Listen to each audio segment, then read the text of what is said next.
Pakistan is a country which is blessed with many resources.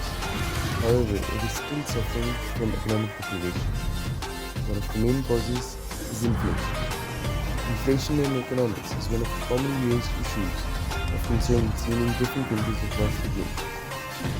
Inflation can be a significant issue for businesses seeking to achieve optimum performance. With rising prices and reducing buying power, it can be determinant to the functioning of any organization.